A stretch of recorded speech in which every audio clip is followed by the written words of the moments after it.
Всех приветствую. Сегодня у нас завершающая встреча сезона проекта по нотам. И у нас она такая необычная. Если учесть, что все предыдущие встречи у нас выступали исполнители, то сегодня у нас новый участник. Это композитор, и композитор из Англии, Роджер Redgate. И, кроме того, у нас сегодня новый и модератор, и, так скажем, переводчик. Это Марат Ингельдеев. Он также учится в Лондоне, Goldsmith University, он и музыковед, и исполнитель, и участник ансамбля современной музыки, и он сам является инициатором этой встречи и, в общем-то, активно помогал в ее организации. Так что я надеюсь, что у всех сегодня хорошее настроение, несмотря на, может быть, в России, во всяком случае, дождливый день. И я думаю, что мы можем начинать. Если у вас будут вопросы, то обязательно пишите их в чате. Если... в общем, это можно делать по ходу нашей встречи. Также Сережа Зыков передавал всем большой привет. Опять очень извинялся, что он, к сожалению, не сможет присутствовать, потому что у них начинается буквально завтра большой фестиваль ремюзик, и он является тоже одним из организаторов ЗИЛ в том числе. И поэтому он, возможно, если получится, если успеет, придет в самом окончании встречи, но всем передавал большой-большой привет. Итак, Марат, я думаю, что мы можем начинать. Да, хорошо. Ну что, всех приветствую, меня зовут Марат Ингельдеев, я музыковед. Сегодня представляю Роджера вам и перевожу его, конечно, и задаю вопросы из чата. Хочется сразу сказать слова благодарности, выразить благодарность организаторам, то есть Тане, Gnesin Contemporary Music Week, и также Культурному Центру ЗИЛ, которые способствовали в организации этой прекрасной встречи. Я думаю, будет очень интересно. Конечно же, огромное спасибо хочется сказать Роджеру, то, что Роджер нашел время уделить нам свое время, да, и рассказать о своем творчестве и пообщаться с нами. Поэтому это такие слова благодарности. Дальше чуть-чуть хочу сказать про нашу структуру сегодняшней беседы. Я сначала вам представлю Роджера, то есть его биографию, чтобы у всех был контекст относительный нашего композитора, и потом мы начнем уже обсуждать две пьесы. Сегодня мы говорим о Black Icons произведении и о произведении «Четвертый струнный квартет» Роджера. Хочется сразу сказать небольшую ремарку тоже касательно моих способностей переводчика. Я не переводчик по образованию, я музыковед, музыкант. Для меня это что-то новое, поэтому строго не судите. Также русский язык отсутствует в моей ежедневной речи на протяжении уже большого количества времени, и какие-то слова чуть-чуть долго до меня доходят, поэтому надеюсь, вы сможете это простить мне. И сейчас я просто обращусь к англоязычным нашим слушателям, просто то же самое скажу достаточно коротко, и мы уже приступим к биографии. All right, everyone, English speakers, I just want to welcome you to our talk today. Thank you so much to Roger that you found some time to talk to us. Thank you to our wonderful organizers who allowed us to make this happen, basically. I just want to say that the talk is going to be primarily in Russian language, as in I'm going to be translating what Roger says. My presentation is going to be in Russian, but of course, Roger will be speaking in English and you will be able to follow him along. Also, if you're really interested to learn more about Roger and the works we're going to be talking today, I really recommend opening up the website and reading about Roger's biography and about the pieces. There's going to be someone in the chat who's going to be sending links to English resources. So if you are, if you don't speak Russian, basically you're very welcome to open the link and just read about Roger, and two of his works, namely Black Icons and Fourth String Quartet. All right, Roger, thank you again for coming here. And I think I'm going to start with my biography of Roger. That's going to take approximately 5 to 10 minutes. Итак, дорогие друзья, хочу начать с биографии. Как вы уже знаете, Роджер, конечно же... Sorry, there's a bit of a delay. Хочется начать с биографии Роджера. Конечно, это британский композитор, дирижер, также импровизатор и педагог. То есть важно отметить эти направления. Роджер родился в городе Болтон, это маленький городок под Манчестером, а учился он уже в Royal College of Music. Это одна из главных консерваторий Лондона, тут их 4. Достаточно традиционная, хотя в последнее время открываются уже к более современным практикам. Курс, допустим, современного исполнительства у них появился. И Роджер там учился. Роджер является победителем множества конкурсов консерваторских, в том числе по композиции, по скрипке, по гармонии, контрапункту. Вот. Скрипка — это его инструментальная специальность, и также он использует скрипку в своих импровизациях.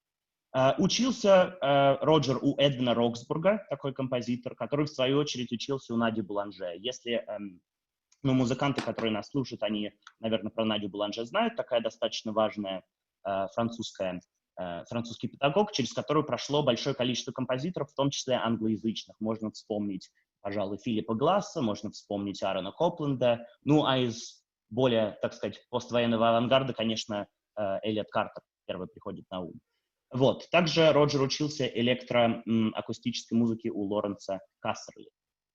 Достаточно важная ступень биографии Роджера — это то, что он получил стипендию художественной программы немецкой службы академических обменов, да, DAD, которая достаточно известна, она помогает композиторам и не только учиться в Германии. Вот. Собственно, это событие позволило Роджеру учиться у Брайана Фернихау и Клауса Хубера в городе Фрайбург немецком. Вот. Также Роджер неразрывно связан с Дармштадтом, он преподавал на курсах новой музыки с 1984 года по 1994, а в 1988 году так он вообще и победил на Кронихштейнской премии, которую вручают там же по композиции. То есть он неразрывно связан, конечно же, с Дармштадтом. Итак, другая, пожалуй, важная деталь касается его дирижерской деятельности, то, что Роджер является художественным руководителем и дирижером ансамбля «Экспозе», который в 1984 году он соосновал вместе с двумя другими британскими композиторами, а именно Ричардом Барреттом и Майклом Финниси, которые тоже немаловажные, так как их музыку, так же, как и музыку Роджера, относят к направлению New Complexity, новая сложность. Мы сегодня обязательно об этом поговорим с композитором и попытаемся от первого лица услышать его мнение касательно этих терминов, употребления термина и всей эстетики.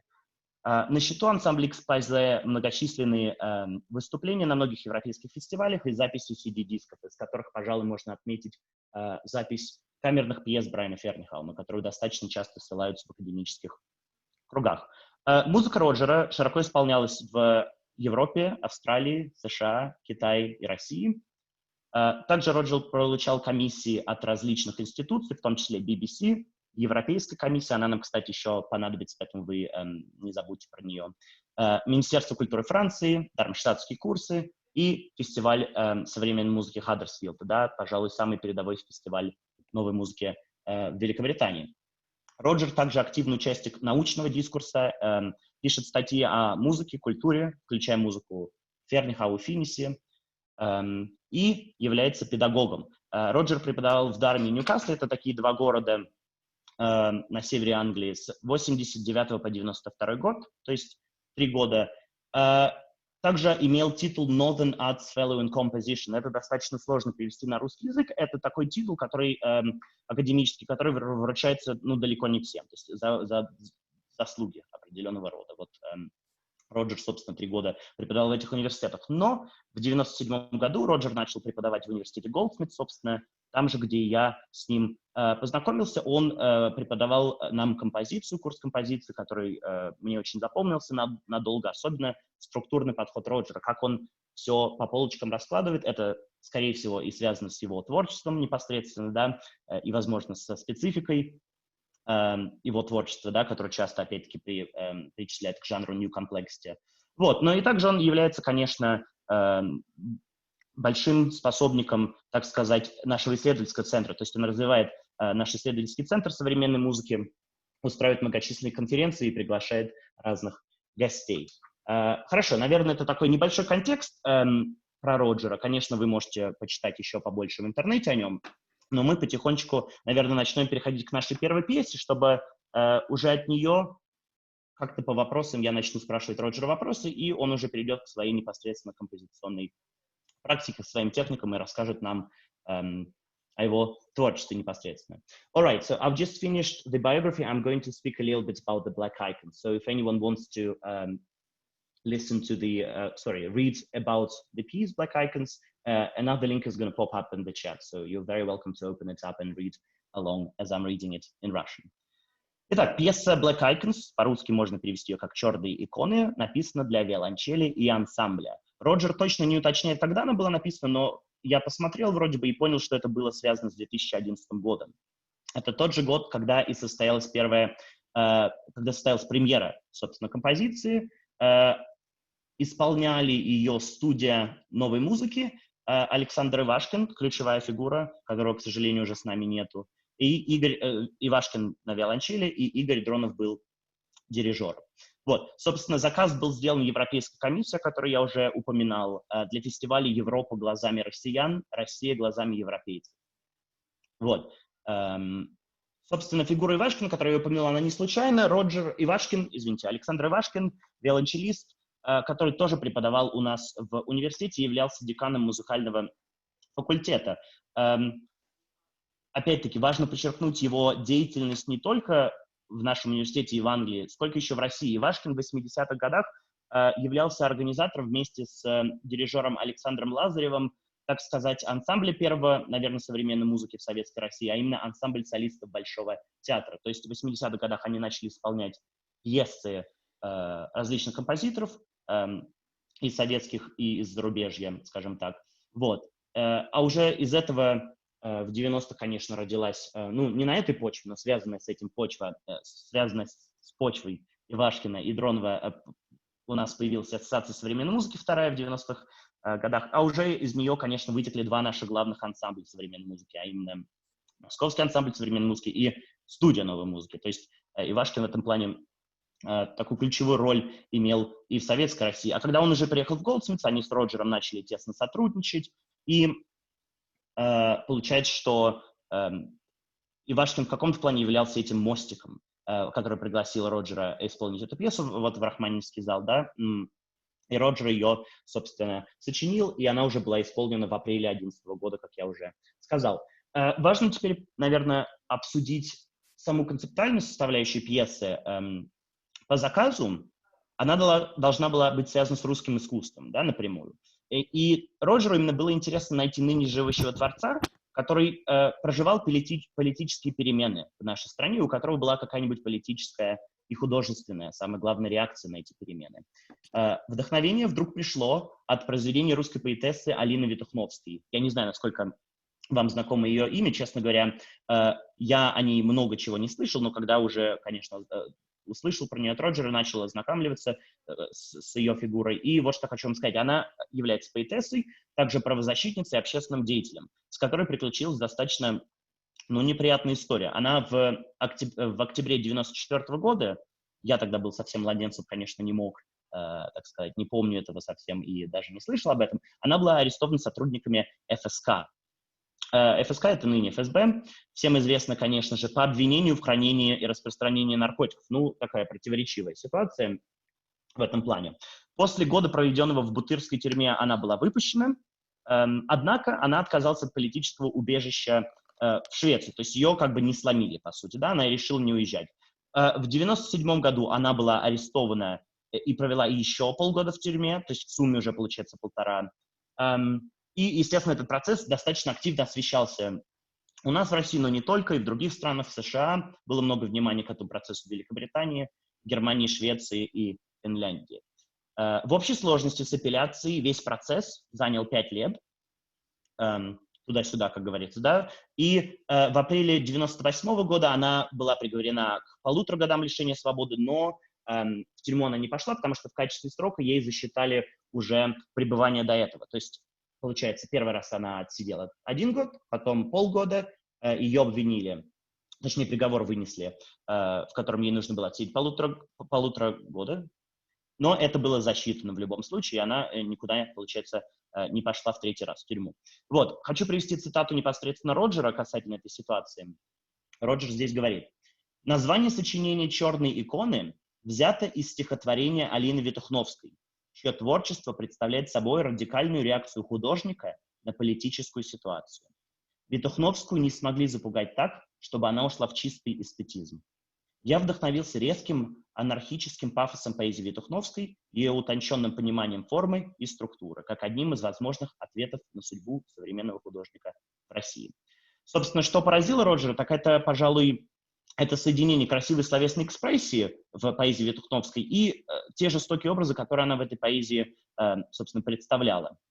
Вот. И само это соотношение между двумя составляющими, оно ставило под сомнение, вернее, вот эта поэзия Витухновской ставила под сомнение именно противопоставление этих двух вещей, то есть высокого поэтического и экспрессивного метода выражения и отчуждения и жестокости, о которой она написала, то есть форма и контент, возможно. Вот.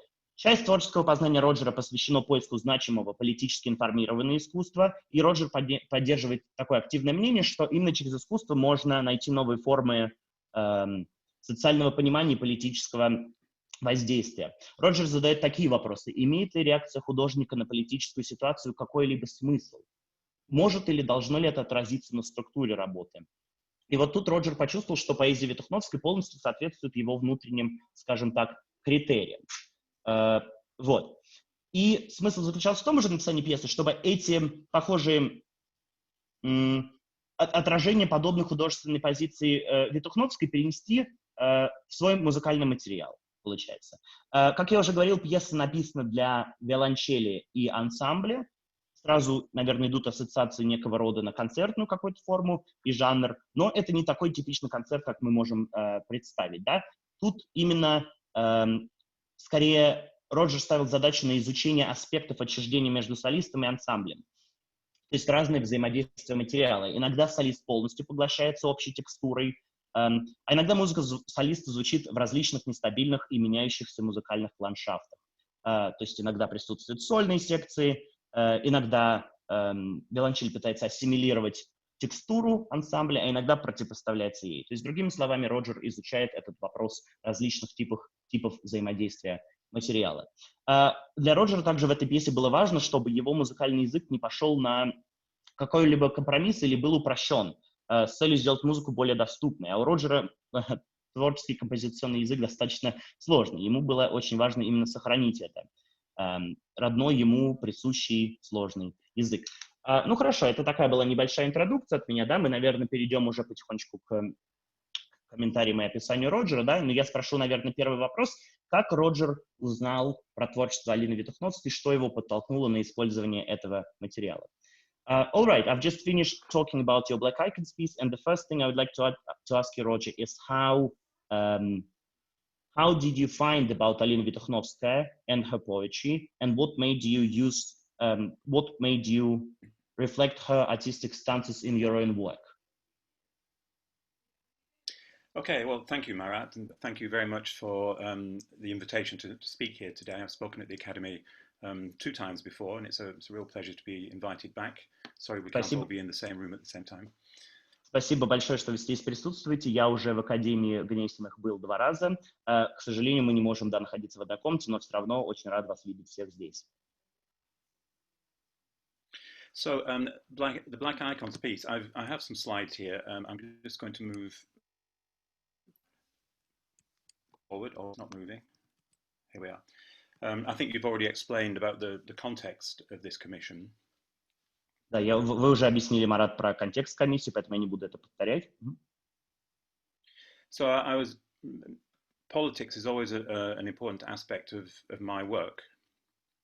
Политика — это важный аспект моей работы.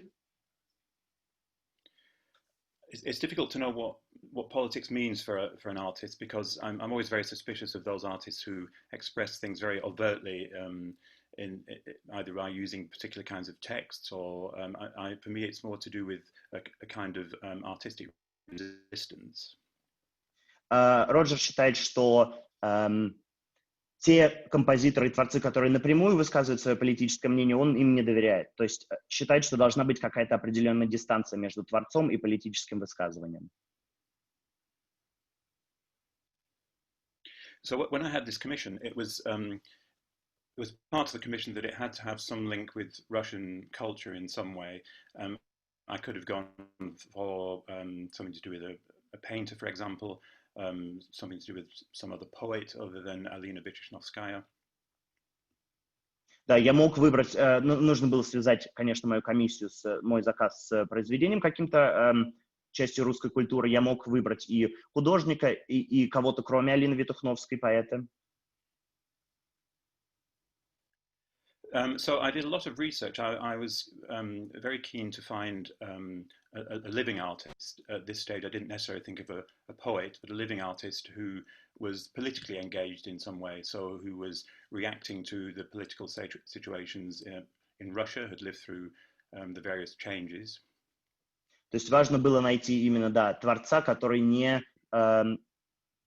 был напрямую связан с политическими изменениями, который проживал бы эти политические изменения. Не обязательно это должен был быть поэт, поэтесса или художник-художница. And it was also a question of finding an artist or a poet whose work seemed to have some connection with my own, so not just choosing an artist who was politically motivated, but to find someone whose work seemed to have some connection with the way I think. То есть важно было найти не просто художника, у которого была какая-то политическая прямая мотивация, а скорее, чтобы принципы художественные тоже были похожи на принципы художественные Роджера. So I did a lot of research, and I eventually came across Alina Vyshnovskaya. You'll realize already that I can't read her work in Russian. Да, я наткнулся на поэзию Алины Витухновской. Я, конечно, как вы уже заметили, не могу читать ее поэзию по-русски. And very little of it has been translated into English. I did quite a lot of looking around to find books. I just found one book called A Night in the Pushkin Hotel, which had some translations of her work. Поэзия Витухновской не так сильно переведена на английский язык, поэтому было сложно найти какой-то материал, но книжку, которую я нашел, это «Ночь в отеле Пушкина». What was the name of the book? Night at the Pushkin's Hotel. A Night in the Nabokov Hotel. Actually, I think it's Nabokov Hotel. I can't remember now, actually. I gave the book to her because she didn't know about it. Хорошо, то есть это книжка.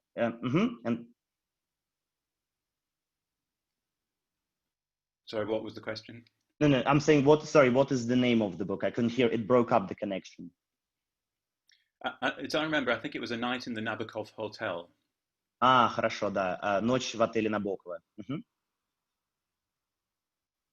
I no longer have the book because I met her, of course, and she didn't know about its existence, so I gave my copy of the book to her. It's very hard to find in English.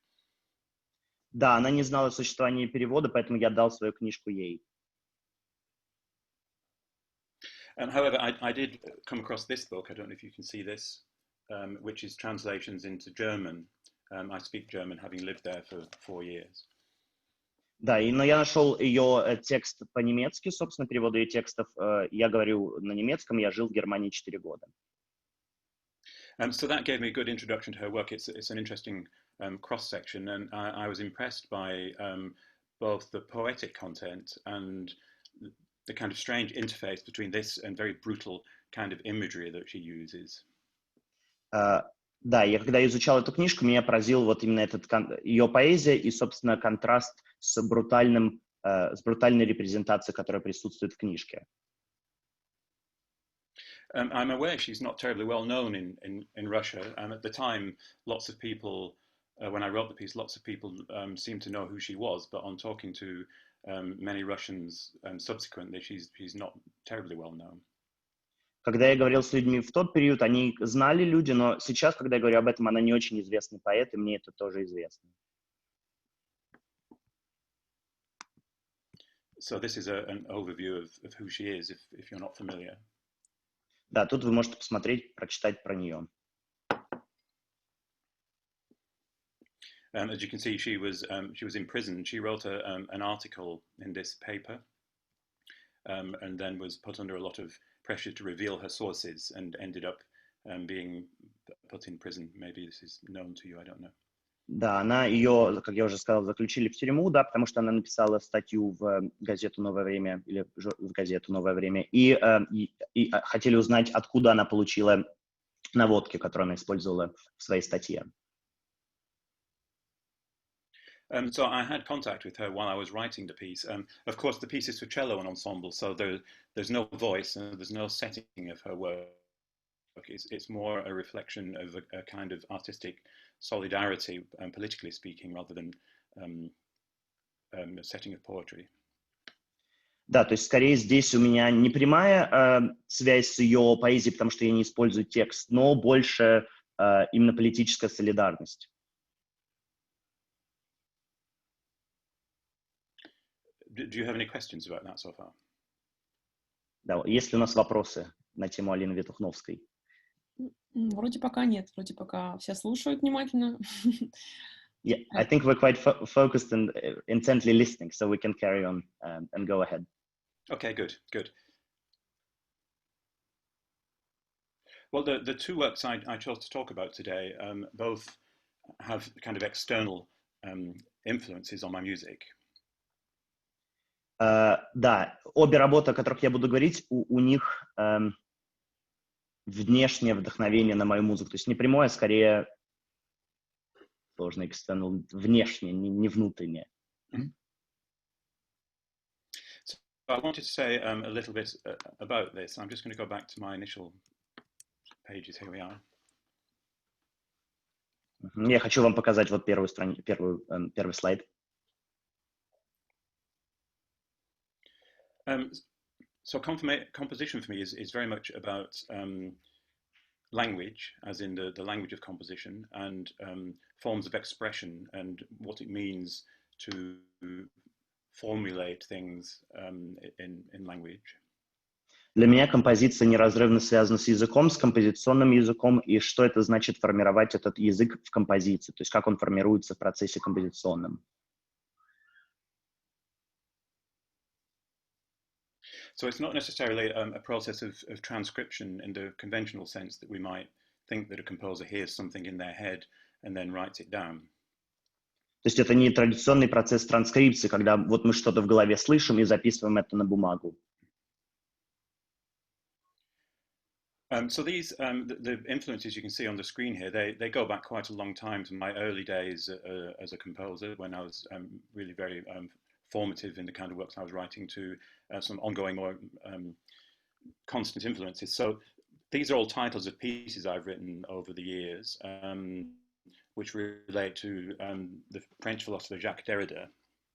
То, что вы можете видеть на этой странице, это все вдохновения, это какая-то часть моего вдохновения, которая оказала достаточно формирующее влияние на мою раннюю музыку. И это вдохновение со мной до сих пор присутствует. Я очень был Жаком Дерридой вдохновлен. И вот эти пьесы, которые тут присутствуют, название пьес, они непосредственно вдохновлены творчеством Дерриды.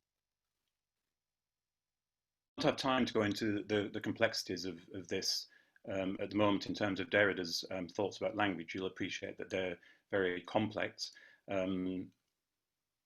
Да, по причине времени мы не можем, к сожалению, рассмотреть... По причине времени мы не можем рассмотреть все философские концепты Дерриды, поэтому...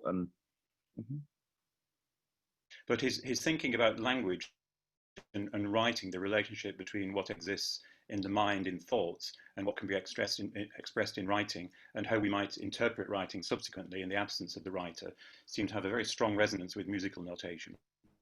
И мне именно была интересна и в его творчестве идея того, что мы думаем, как мы это записываем, и как можно понять эту запись, уже текстовую запись, да, без автора. То есть что текст значит когда автора нету, и мы уже интерпретируем письменную речь, если так можно сказать. And below here we have some artists, of course. Beckett is the Irish writer Samuel Beckett, Francis Bacon, the British painter, and Paul Celan, the Romanian poet. Да, тут у меня вдохновление именно Бейкета, Бейкона, Фрэнсиса Бейкона, Бекет, ирландский драматург, Фрэнсис Бейкон, британский художник, и Поль Селан, румынский поэт. So we might wonder what these people have in common. It's certainly often a popular thought that people like Beckett and Bacon, their work is very much about existential angst. Хочется спросить, что имеют эти три композитора, что их связывает между собой. Очень часто думают, что это какая-то экзистенциальная боль и надрыв какой-то экзистенциальный. But that's not actually what attracted me to them, and I often think that's a misunderstanding of their work. In both cases, they were concerned very much with the nature of expression, and again, as I was saying earlier, what it means to express something through language. And Beckett, for example, especially in his later shorter prose works, really challenge the function of language. Но тут скорее не это меня интересовало, то есть не экзистенциальный их нарыв, а то, какое у них отношение к экспрессии. Вот, особенно меня Beckett... Sorry, Roger, could you repeat about Beckett the last... It was quite a long sentence. What was about Beckett, you said? I was saying the shorter prose works, they tend to challenge, let's say, the signification of language. Его более короткая проза пытается бороться с стигматизацией языка. He used all sorts of manipulative processes on short paragraphs, for example, to rearrange sentences. Он использовал разные манипулятивные процессы, чтобы в коротких параграфах, чтобы переформатировать их, поменять местами. Francis Bacon also was very concerned with figurative painting and capturing what he called the reality of an image, capturing something that was beyond representation in photography, for example. Бейкон был заинтересован в фигуративном рисовании, где ему было важно захватить что-то присущее именно реальности, то, что, допустим, например, фотография не может захватить. And he used some very extreme techniques, such as throwing paint at the canvas and making rather frustrated random brush strokes. Он использовал разные техники, например, бросал краску на холст или делал такие рандомные, скажем так, да, мазки. And Paul Celan, the poet, wrote very, very short poems, but invented words and almost created his own language. He was multilinguistic. He spoke several languages, but he wrote primarily in German. Пол Селан он работал с короткой поэзией, говорил на многих языках, и он придумал свои слова. In fact, the only poems I've set are by Celan himself. You can see here Celan's songs, and by Samuel Beckett, Mere Litanard, which are also very, very short poetic texts. Два коротких текста, которые я использовал в своих композициях, это Celan Songs, да, первая пьеса, которая использует поэзию Селана, и пьеса Mere Litanard, которая использует поэзию Беккета. So these kind of influences are a sort of resonance in the background of my work. They're not direct in the sense that I'm setting the work of poets or trying to represent something. It's more to do with an aesthetic, a way of thinking about the nature of artistic expression. Эти вдохновения достаточно отпечатались там не сильно, но я никогда не использую их в прямом смысле, то есть я никогда сильно особенно не использую их текст, они скорее у меня как какой-то резонанс присутствует, который всегда информирует мое творчество. I'm aware now, sitting here talking, that we haven't heard any music, and perhaps many of the people listening are not familiar with my work. So I thought I would just play an extract from the opening of Black Icons. Да, мы много говорим, но еще не успели послушать никакой пример, поэтому я хотел бы я хотел бы включить пьесу Black Icons, чтобы мы могли ее послушать. So here we go. Give me a shout if you don't hear anything.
I'll stop that there. That's the opening section of Black Icons. Это начальная часть Black Icons. So that gives us a good link into talking about the piece itself. That was the recording of the first performance, by the way. So that was Alexander Ivashkin playing with the Igor Dronov and the Studio for New Music. Да, это первая запись выступления, которое состоялось в 2011 году. Александр Ивашкин на виолончели, Игорь Дронов дирижер и студия новой музыки ансамбль. So I'll say a little bit now about the compositional process in relation to the piece. Да, я поговорю о композиционных процессах, которые непосредственно присутствуют в пьесе. My work always explores the relationship between rather complex generative processes, pre-compositional processes, the function of notation. This relates to what I was talking about with Derrida earlier on, how notation works, and then interpretation from a performer's point of view. Да, мое творчество непосредственно работает с нотацией, со сложными предкомпозиционными процессами, и это как раз относится к тому, о чем я говорил касательно Derrida, как у нас связано мышление и как оно выражается в тексте. Unusually in my work, one of the formal influences in the background is this magic square you can see here. This is the famous etching by Dürer called Melancholia I. It's about a philosopher. There's all sorts of symbolic references in this etching, but a very interesting one is this area here, which is a magic square. Да, здесь, собственно, вот этот в Дюрера гравировке etching, по-моему, присутствует магический квадрат, вот которого вы видите в правом верхнем углу. И он для Роджера очень важен, этот магический квадрат. I'm sure everybody knows the principle of magic square. They're squares of numbers where they all add up the same in different directions. So all the lines across this way add up, in this case, to 34, if I remember correctly. Going downwards, they do all the diagonals, all the groups of fours, all the combinations of these numbers, geometrically speaking, add up to 34, however you read them. Смысл этого магического квадрата заключается в том, что как бы не посмотреть на его, то есть по горизонтали сложить цифры, по вертикали, по диагонали, по группам, составляя группы из 4, все равно в конце концов они будут складываться в цифру 34. That's a rather neat little thing for a composer. So it's interesting. Personally, I never worked with things like magic squares or the Fibonacci series, which are kind of good taste in compositional practice. Да, это достаточно распространенные приемы композиторские, многие композиторы работают с цифрами, но я особенно с ними много не использую в своем творчестве. But I once discovered a book called The Zen of Magic Squares, Circles and Crystals when I was on holiday, and it was really fascinating reading, and for a composer all these number sequences are really quite inspiring to think about. Но когда я был в отпуске, я нашел книжку про магические кристаллы, про вот эти магические квадраты, и очень заинтересовался, и мне как композитору это показалось стимулирующим и интересным. So we can now forget about this etching because it has no further relevance to the piece. There's no relationship or nothing to do with Dürer or Melancholia. It's purely this magic square, which is a famous one because it appears in this etching. В принципе, про самого Дюрера эту картину мы можем забыть, потому что я использовал только именно магический квадрат. То есть меня заинтересовал квадрат и ничего более. Я его уже использовал в своей практике. So this is how it relates to the structure of the composition. This is the magic square at the top here. So 16, 3, 2, 13, 5, 10, 11, 8, 9, 6, 7, 12, 4, 15, 14, 1. It's a 4x4 magic square. То есть в самом верху вы можете видеть этот магический квадрат, где 4 столбика и 4 ряда. И в сумме они, опять-таки, повторяюсь, сводятся к 34. So if you have nothing to do this evening, you can take those numbers and start fiddling with them, and see, you'll find out that they add up to 34, however you read it. Если вам нечем заняться сегодня вечером, вы можете посмотреть на этот квадрат и посочинять и пособирать его сами. Слева направо, справа налево, как вам хочется. So you can see, looking at this, I don't know if you can see, my internet is unstable, it keeps telling me. If you look at this, these are numbers of bars and time signatures throughout the piece. So if this cycle here, this is cycle 1. These are a series of time signatures, and these are the bar numbers underneath. Вот цикл 1, который вы можете видеть, где написано 16А, это тут присутствует 16 тактов, у каждого такта свой размер. So this was a pre-compositional plan. So you can see there's an A after each of these numbers. That means that this cycle restarts every time we get one of the numbers from the magic square. So the first one is 16 bars long, and we have 3, 8, 2, 8, 5, 16, etc. And then it starts again, 3, 8, 2, 8, 5, 16, then 3, 8, 2, 8, and 3, 8, 2, 8, 5, 16. So each time with the A, we get fragments of this sequence of bars. То есть вот этот 16А это полный цикл, а уже из него Роджер делает более короткие циклы, допустим, 3А, 2А, да, где используются размеры первых тактов. То есть в случае 3А это первые 3 такта, в случае 2 это первые 2 такта, и в случае 13А это первые 13 тактов.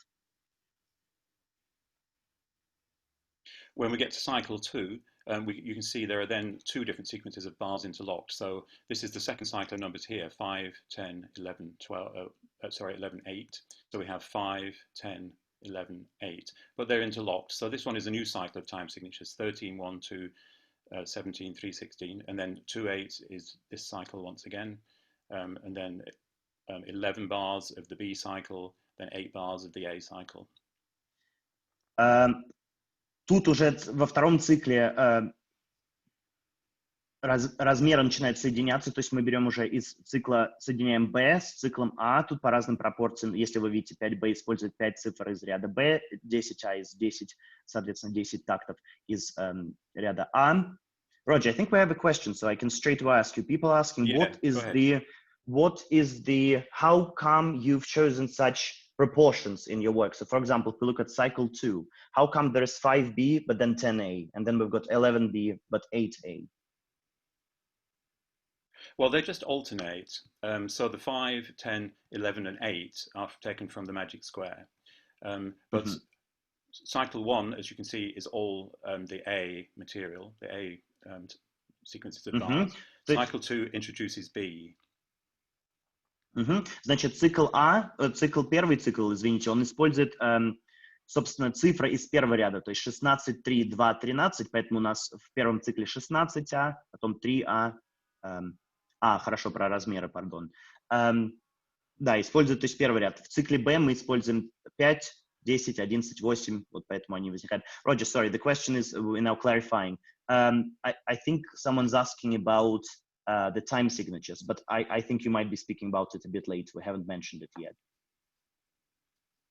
I'm not sure if I'll ask the question. The very good question, which is perhaps being asked, is why these time signatures? For example, why 13, 1, 2, 7, etc. I'll probably come to this in relation to the Weber, the string quartet I'll discuss later, my fourth string quartet. But some aspects of the work are intuitive. I mean, my compositional approach is usually that I compose something and then say, this is the material I'm going to be working with. So I don't generate everything so that all the pitches, all the rhythms, all the time signatures are structured according to some system. It's a very important aspect. I think it should be for any composer, really, the relationship between these pre-compositional systems and the intuitive reaction to them.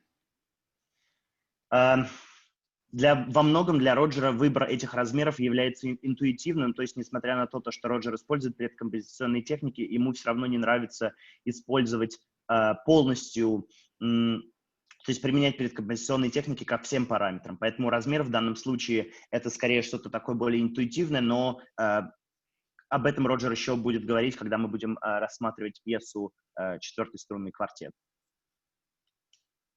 Having said that, the first cycle of A is 16 bars long and is 16 time signatures. Now, those time signatures appear sequentially. I might at some stage permutate them. It was the principle of this piece, not something I've done before or since, that I started to recycle them. So this starts again, from 2A here it starts again, 13A here it starts again, from 8A here it starts again. So this A material is always recurring with the same sequence of time signatures. So in that sense, they are pre-compositionally determined. То есть, несмотря на то, что они написаны сами по себе интуитивно, именно порядок этих размеров, да, то есть 3 восьмых, 2 восьмых, 5 шестнадцатых, он уже записан и используется как ряд. То есть что-то, наверное, напоминающее сериальную технику, где вот присутствует ряд, и он уже, Роджер работает с этим рядом. In this piece, I haven't done it, but in previous pieces, I've adopted systems where, for example, each time they come back, they might be modified. So this 3/8 might become 11/32, for example, and the 2/8 might become 9/32. But in this piece, I just kept them the same all the way through. And sorry, Roger, you said it was in the previous pieces.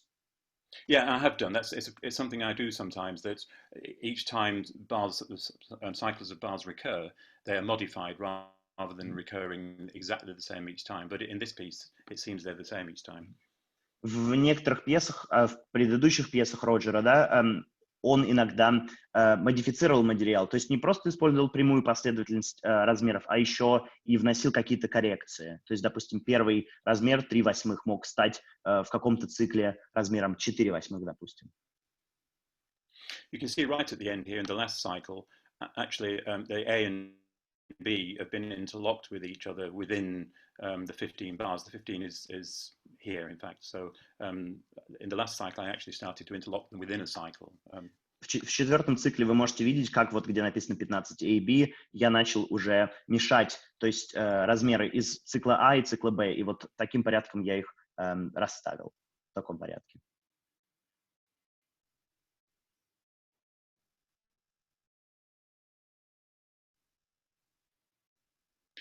I can imagine people are wondering why I do this. It's a feature of my music that I often work out the time signatures for the end.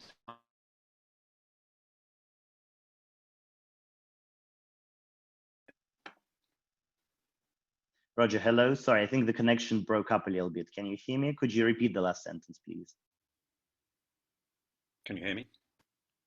Yes, I think it's back up. Yeah, yeah. Maybe let's use shorter sentences just so, at the end, because the connection's playing up, it might be a bit easier for you as well. Sure. Yeah, I have problems with that as well.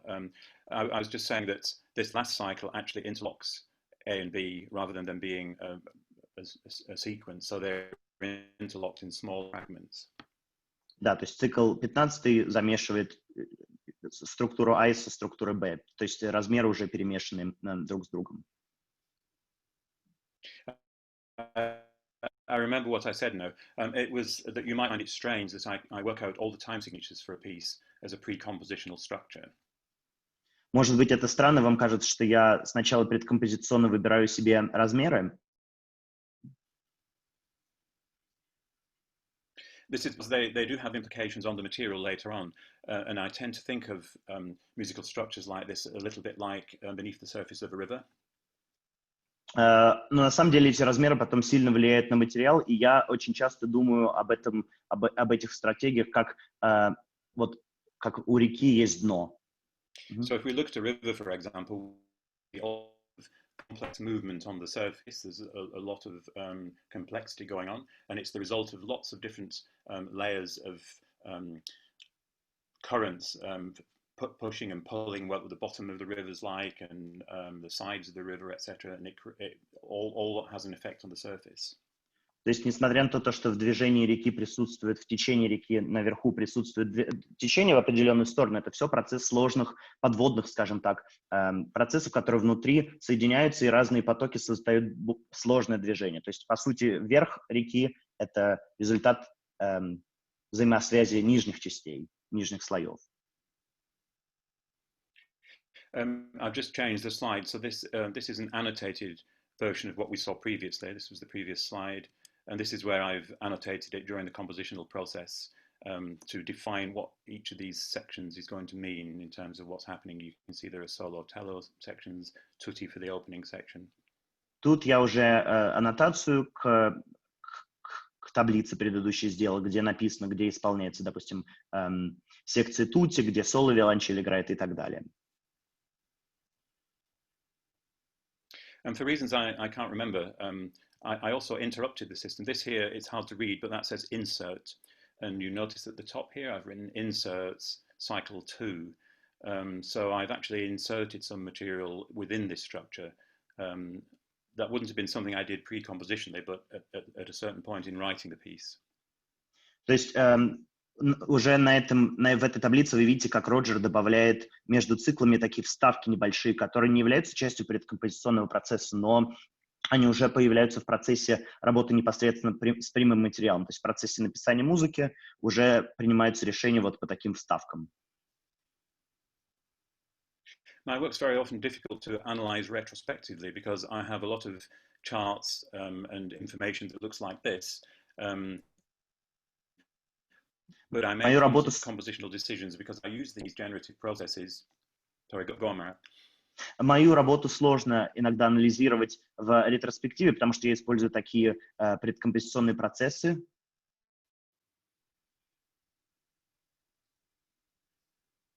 So I use these processes to generate material and to give me something to react to as a composer, so that I don't feel straitjacketed by it. It doesn't dictate how the piece is going to be, but it's a springboard for creativity.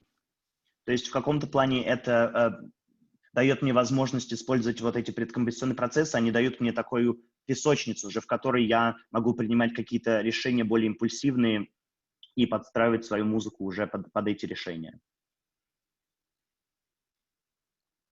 Okay, let me see what the next slide is. Okay, so this is the rhythmic cycles in relation to cycle A. So these are original time signatures. Вот тут вы можете... Да, тут вы можете видеть таймлайны, так называемые, в которых мы используем размеры, то есть размер 3/8, 2/8. Они взяты из наших циклов, которые мы видели на предыдущем слайде, да, где у Роджера были различные размеры. So these are, as you can see, there are 3 layers of information here. The top one is a basic division of the time signatures. Да, тут вы можете видеть 3 уровня разбития. Первый уровень, самый верхний, да, это самое простое, ритмическая разбивка. And the lower 2 are secondary groupings. In other words, they're other potential in terms of how these bars might be divided up. А вот уже вторая и третья линия — это уже более, так сказать, разработанные ритмические деления, которые тоже могут быть в дальнейшем использованы. And this is why the time signatures are so important, because as you can see, there is a rhythmic flux, there's an ebb and flow of information. И поэтому здесь размер очень важен, потому что он как сетка определяет, какой ритм будет внутри такта, насколько будет течение этого ритма происходить в такте. Where these rhythmic divisions come from, I'll explain later, actually in relation to the fourth quartet. I'm trying to give an overview of my compositional process, and because this is an older piece, I can't remember all the specific details of it. Так как это достаточно пьеса, написанная давно, я не могу вспомнить всех нюансов, но когда мы будем говорить про 4-й струнный квартет, я обязательно объясню, почему такие ритмические деления присущи моей музыке. So these are further rhythmic cycles. This is the second cycle. Тут вы можете видеть уже вторые циклы, да, на другом слайде, а тут мы опять вернулись уже на первый слайд, и первый... Это уже 3-й слайд, извиняюсь. Да, это уже третий цикл, уже с делениями 3-го цикла. These are what I call timelines, and so they very much shape the nature of the material as it appears in the piece. Это так называемые таймлайны, которые формируют природу материала. So a typical early sketch would look like this, for example. This is the opening section of Black Icons. Вот так может выглядеть первичный скетч, который я сделаю. Это первая секция Black Icons. I know, having looked at this and tried to explain it, that there are some deviations from what we see here that I can't explain in the final score. Да, финальная партитура уже отличается от того, что я вам показал до этого в моих предкомпозиционных планах, и я не могу, к сожалению, сейчас вам это объяснить. What you will notice here, I don't know if it's very clear, are these little C1, C2, C1R, C2R. These relate to cycles. Вы можете видеть разные буквенные обозначения C2, C3 и так далее. Это относится к циклам, которые вы видели на предыдущих слайдах. So when we hear the piece, we listened to it a few minutes ago, the opening section, there's a lot of gestural information, glissandi, etc. happening. Когда мы слушали пьесу, вы могли заметить, что очень много жестов именно было музыкальных, в том числе глиссанды. But it's rhythmically defined by layering of these different cycles. The C1R means that it's the retrograde of the first cycle. That's the retrograde of the second cycle. So rhythmically, this texture is actually being defined by a layering of all the time signatures we were looking at in the earlier diagram. Несмотря на то, что звучит, возможно, произведение чуть-чуть хаотично, все это предетерминировано вот этими циклами, которые здесь используются. Если вы обратите внимание на цикл, допустим, C1A, это ретроградная версия цикла C1, и C2R тоже ретроградная версия цикла C2. So I think the next slide moves on to a different piece. So are there any questions so far about this? Наверное, да, мы уже будем потихонечку двигаться к следующей пьесе, чтобы успеть обо всем поболтать и послушать Роджера. Если какие-то есть вопросы касательно этой пьесы, пожалуйста, у вас есть сейчас возможность нас спросить. Yeah, let's just wait maybe a little bit and see if there are any questions.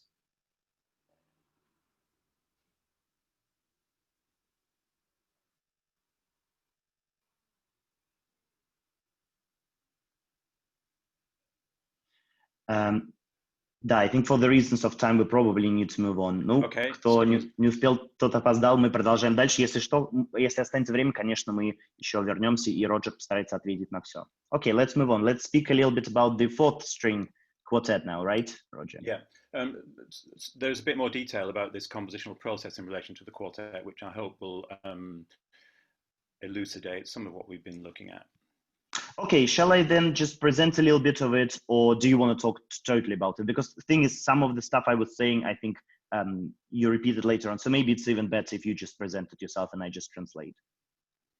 Yeah, for time reasons, maybe I'll just carry on. Yeah. Хорошо, тогда я не... No, go ahead. Хотел сказать, что я не буду тогда презентацию свою делать, Роджер сразу уже начнет рассказывать о своей пьесе. Если вам интересно, в чате уже была, насколько я помню, ссылка на эту пьесу. Там по-английски написано Роджером самим описание. Поэтому, если вам более интересно, вы можете прочитать это там. All right, let's go ahead. Okay, good. So this was commissioned by the British string quartet, the Kreutzer String Quartet. Эта пьеса была заказана квартетом Kreutzer String Quartet, достаточно известный коллектив в Лондоне. It was part of the Kreutzer Quartet had a project which was to do with bagatelles. Various composers had written bagatelles or made arrangements of bagatelles, and so they asked me to write a piece that had some connection with bagatelles. Собственно, у Kreutzer квартета был такой долгосрочный проект, связанный с богателями, где они просили разных композиторов написать либо новую музыку, или работать с уже существующим материалом в жанре богателей. И, собственно, вот Роджеру поступило это предложение. I've had a long association with the quartet, and particularly with the violinist Peter Shepard Skerved. I'm currently writing a set of caprices, solo violin caprices for him. Я уже очень давно работаю с квартетом, особенно можно выделить скрипача Питера Шепарда Скайверда, с которым у меня уже долгие рабочие связи, скажем так. Я в данный момент пишу ему капризы, скрипичные капризы. So on thinking about the relationship between a string quartet and bagatelles, the title Six Bagatelles probably already brings to mind Webern's Six Bagatelles. Титул с четвертого струнного квартета Six Bagatelles, да, 6 богателей, и сразу навеивает ассоциации с 6 богателей Веберна 2011 года. Webern's Six Bagatelles for string quartet have a very special place in my education as a musician. When I was a very young violinist, I heard a performance of the given by the Alban String Quartet, and they played the Webern Six Bagatelles as an encore. Для меня эта пьеса ассоциируется с очень важным периодом моего обучения. Я, когда играл на скрипке, посетил концерт квартета Алана Берга, где они как раз-таки на бис исполняли вот эти 6 богателей Веберна. I must have been about 12 at the time and had never heard anything quite like this, but was absolutely fascinated by these pieces. Мне было тогда 12 лет, и, наверное, на тот момент я не слышал ничего похожего, и меня эти пьесы абсолютно поразили очень сильно.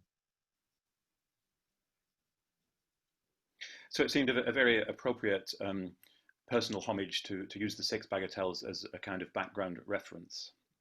То есть мне показалось это хорошим омажем, да, дань уважения вот этой пьесе, использовать материал этой пьесы в своей уже непосредственно композиции.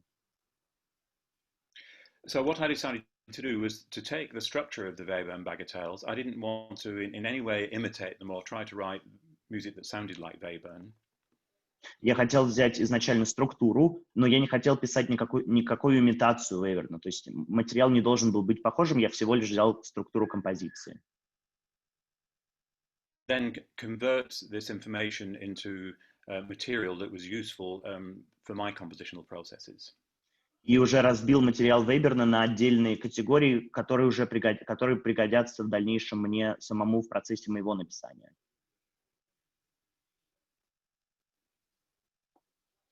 So these six bagatelles they're quite short, obviously being bagatelles, but they get progressively longer. I've composed 3 of them so far. Мои богатели, они по жанру богатели должны, естественно, связаны с короткой формой, но они от каждой части становятся все длиннее и длиннее. То есть первая короткая, 6-я становится длиннее именно у Роджера. Я написал пока что только 3 части. So I'm going to play the first one of the bagatelles just so that we know the kind of sound world we're talking about and how it differs from Webern. Хотелось бы сначала проиграть первую часть моих уже богателей, да, чтобы мы услышали, какое отличие тут от Веберна и что за звуковой мир присутствует в моей композиции.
Okay, so that's the first one.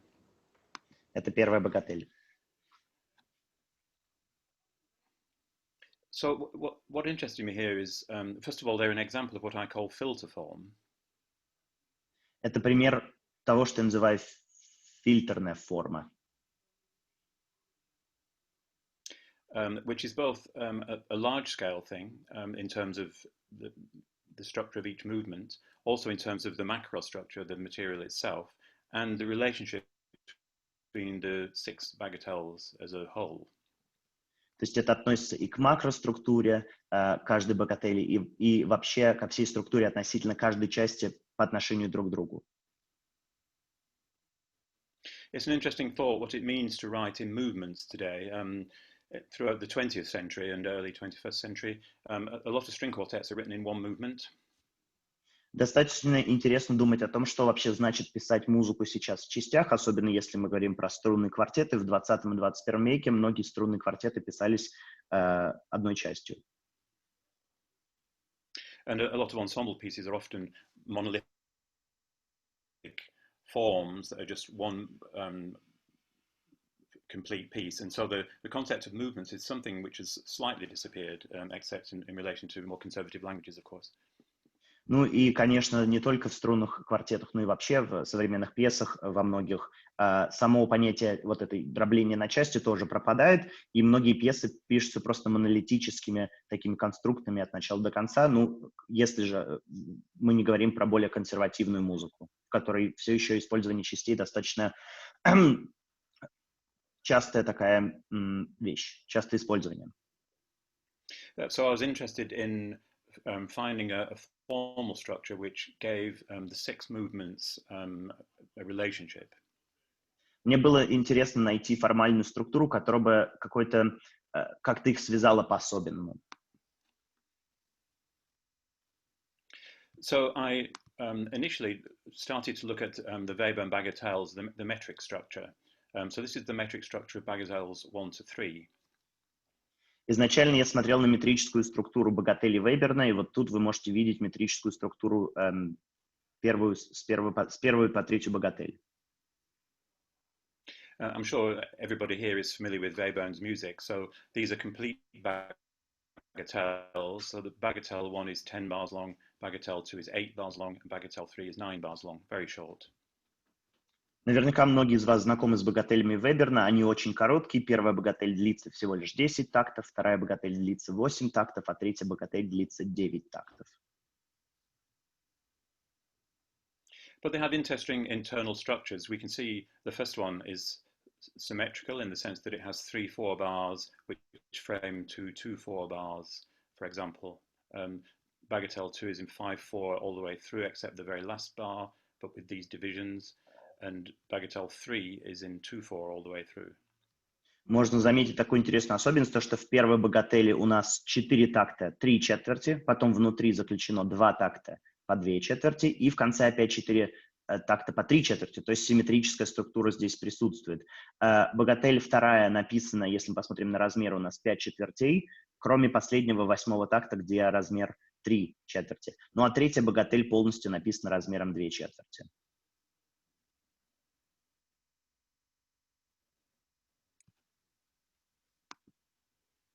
So in order to make this useful for my musical language, I had to modify these time signatures. Чтобы сделать это интересным моему уже материалу, мне нужно было переработать эти изначальные размеры.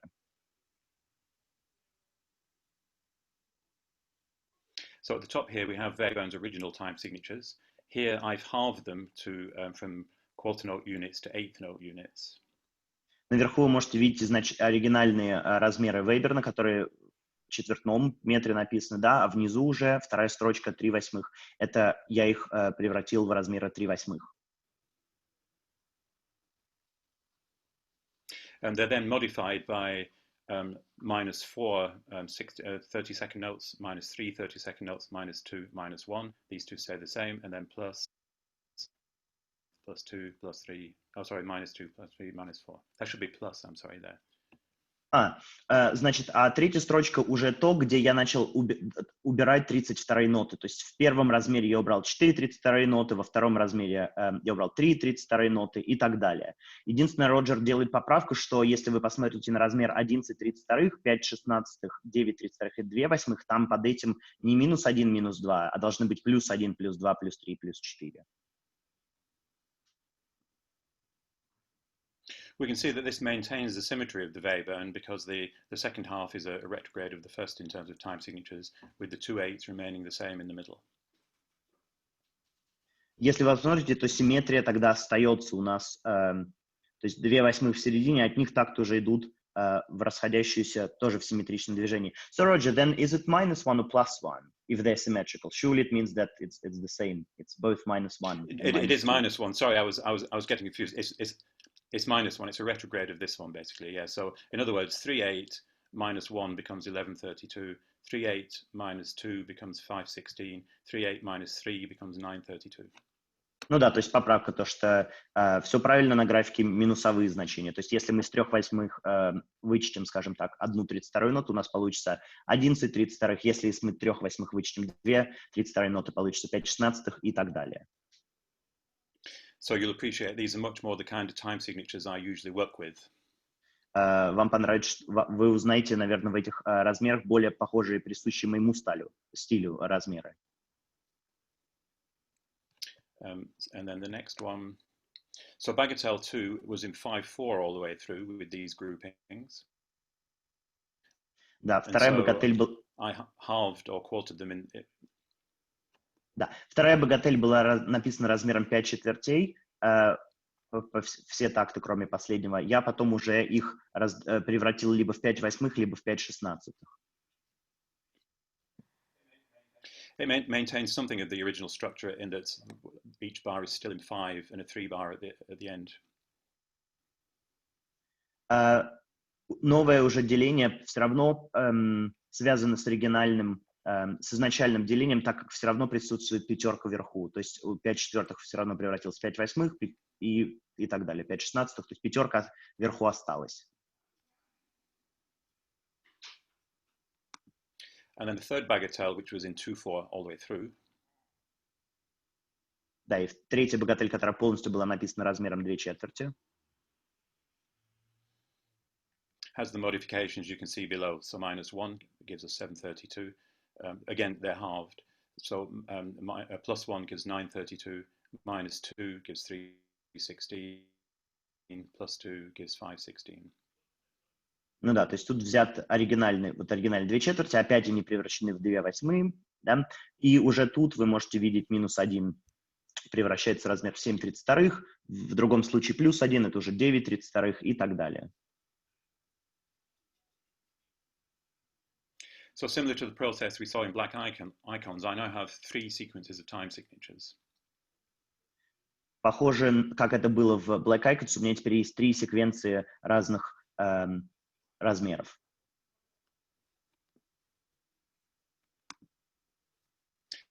Oh, this is just a summary of the tempi used in the Webern. So the tempo marks go from 40 to 192 with all these divisions in between. Тут вы можете видеть график, где использование разных темпов начиная от 40 ударов в минуту, заканчивая 192. And you can see the interesting temporal profile of each. So Bagatelle 1 is mainly in the mid-tempo range with a slightly fast one. Bagatelle 2 is a fast tempo. Bagatelle 5 is in a slow tempo. The rest of it's clear, I think. И вы можете видеть, что первая богатель находится в более среднем темпе, да, вторая богатель в быстром темпе, ну а пятая богатель достаточно медленная. So these tempo marks are also the tempi I use in my quartet. Ну и эти, собственно, темпы я использую в своем квартете тоже. My next thought was how to combine the movements. Дальше я думал о том, как можно сочетать разные части. So the movements down the side here are the movements of my quartet. So this is the first quartet that we just listened to. The first movement, the second movement, third movement, fourth movement. То, что вы видите здесь, это уже непосредственно мои части. Вот тут есть первый, который мы только что прослушали, первая часть, да, вторая, третья, четвертая, пятая, шестая. But each movement in my quartet combines aspects of the Webern. So the first movement is made up of the 3 cycles we've just seen, Bagatelle 1, Bagatelle 2, and Bagatelle 3 from Webern. Но мои уже части используют разные кусочки изначального вейбернских богателей. То есть в моей первой части я использую первую, вторую и третью части уже Вейберна. I looked at lots of variations of this chart. These are all combinations of the movements of the Webern, and I settled on this one in the end because of the kind of structure it has. Я перепробовал много разных сочетаний, но в конце концов остановился вот на этом, на графике, который вы видите перед собой. And that structure is the gradual appearance and disappearance of materials. В этой структуре материал Веберна приходит иногда, иногда уходит. So the second movement of my quartet maintains material 1, material 3, but adds material 5, a new material. Sorry, Roger, the material 5 is new material, but 1 and 3 is the original. 1 and 3, so this is the first movement, 1, 2, and 3. The second movement has 1, 2 disappears, 3, but introduces 5. So there's a new sequence of time signatures, for example. Ну понятно, то есть да, уже вторая часть использует первую часть Веберна, третью, пятую, и, соответственно, из этого уже рождается новое сочетание размеров. The third movement brings back material 2, maintains material 3, introduces material 4, which is a new one, and maintains material 5, which was in the previous movement. Ну, как вы можете видеть, то, что материал второй возвращается в третьей части, третий материал так еще и остается, четвертый материал — новый материал, и пятый материал тоже из второй части переносится в третью часть. So it's clear to see the process between the first 3 of the Webern. By the time we get to material, to movement 5, there's the last 3 of the Webern. This one contains the middle 4. And then when we get to the 6th movement of my quartet, all the materials that we've heard previously come back. Ну, то есть вы можете видеть разные сочетания, как они здесь написаны. То есть во втором мувменте, во второй части мы используем первый, третий, пятый материал, в третьем мувменте второй, третий, четвертый. Например, в пятой части уже только четвертый, пятый, шестой материал. А самое главное, что шестая часть, она уже сочетает в себе материал всех 6 изначальных частей. So I keep using this word material. We've discussed it in relation to sequences of time signatures so far. Да, пока что мы, когда говорим о материале, мы только можем вспомнить то, что я вам уже показал, а именно сочетание различных размеров. I'm just going to jump ahead to have a look at, here we are. This is the opening 2 bars of the quartet. Это первые 2 такта квартета, первой части. So the first bar is material 1, and the second bar is material 2. So what constitutes material here? Первый такт — это материал 1, второй такт — это материал 2. И что здесь является материалом? The second bar, which is the material 3 in the piece, is a 2/8 time signature and a tempo of 120. Sorry, Rod, just to clarify, your second bar is material 3. Yeah. And what characterizes it here is the time signature and the tempo mark. Да, извините, второй такт — это третий материал. И что его характеризует, так это размер 2/8, темп 120 ударов в минуту 1/8 и отсутствие материала, то есть тишина. But the first bar is altogether more complex. So we have a tempo mark and we have a time signature. Да, но первый такт более сложный. У нас есть размер и темп здесь заданный. We have metric divisions into 7s. У нас разделение на 7. Далее. The dynamic profile is important. So each of these gestures has a crescendo. Динамический профиль здесь важен, у каждого жеста тут крещендо. There's an overall crescendo throughout the bar, so it's from soft PPP to 2Fs at the end, and these are local dynamics within that. Здесь общая есть тенденция к усилению, то есть крещендо на протяжении всего такта. There's the pitch material, and also the fact that it's in closed dyads. Звуковысотный материал, который в диадах, то есть в сочетаниях из двух нот, достаточно близких. The bar is also divided temporally between the violins and the viola and cello, in that the violins articulate each beat and the viola and cello are over half of the bar. То есть тут скрипки, они подчеркивают сильные доли, скажем так, точнее доли, а альт и виолончель попадают между ними. Yes, sorry, There's that's also not a right. accelerando through the bar. Roger, could you clarify, sorry, about viola and cello? So when you said they halve it, because violins are marking the, what did they mark?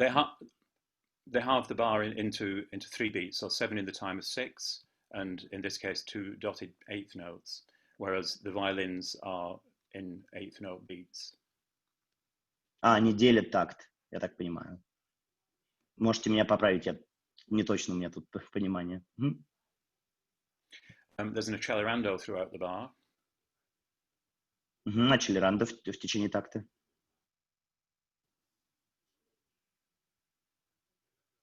And the playing is modo ordinario, so it's not sol pont or sol tasto, it's just ordinary playing.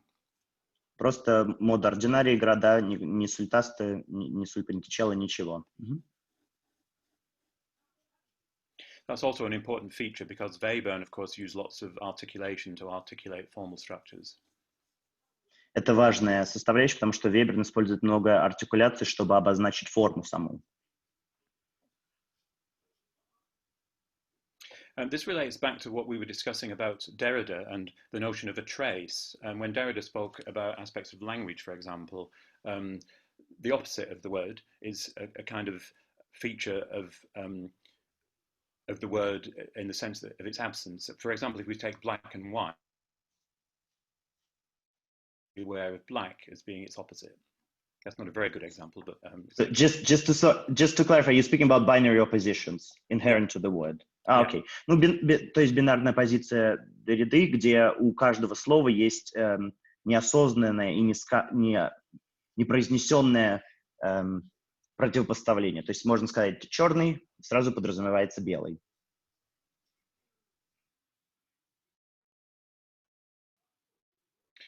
There are all sorts of traces between words. They're not necessarily just oppositions, but all sorts of words have all sorts of contexts and other meanings that we may or may not be immediately conscious of. То есть слово всегда загружено не обязательно противоречивым смыслом, но не противопоставлением, но, возможно, другими контекстами, которые мы либо осознаем, а может быть, даже и не осознаем.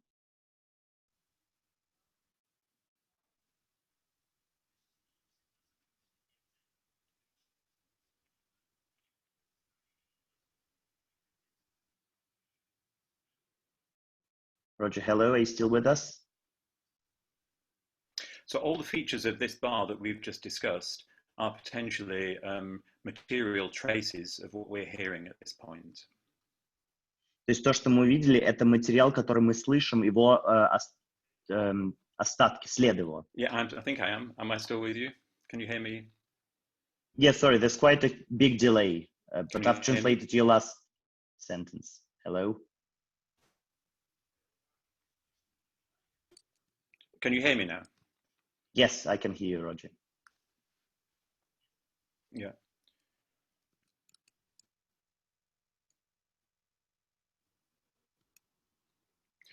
So this is the overall formal structure of the first movement. Да, здесь вы можете видеть полную структуру первой части.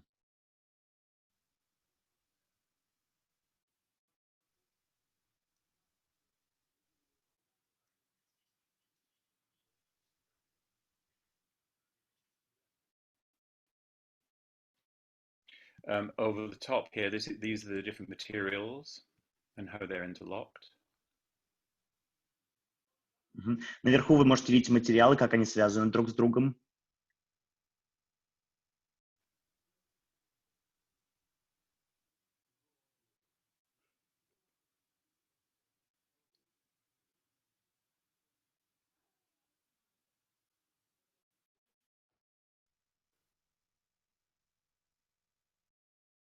Упс. Где у нас Роджер? Сейчас мы найдем его. Да, он немного пропал, Роджер.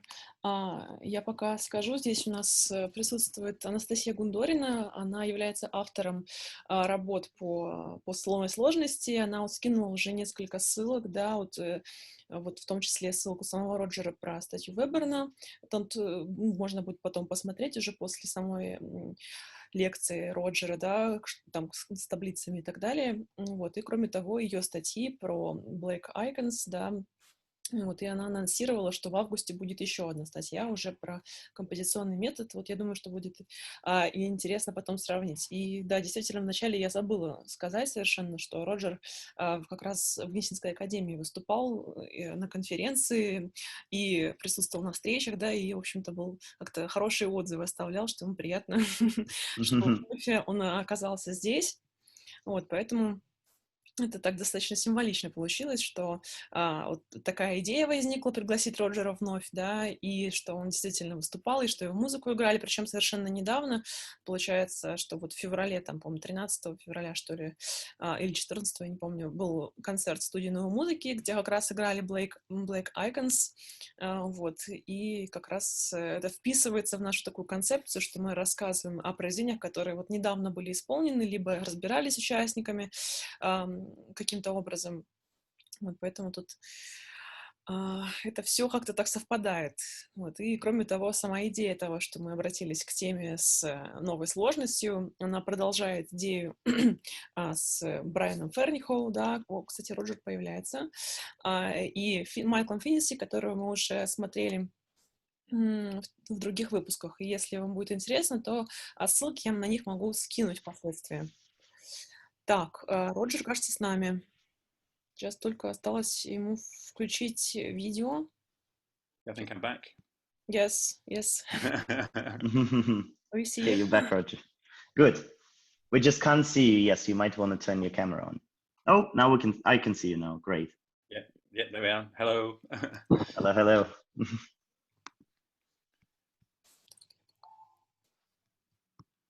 Okay, so we can, I guess, pick up from where we left. You were showing us. I'm getting the screen up. Yeah, you were showing us the structure of the movement 1, I think. Yeah.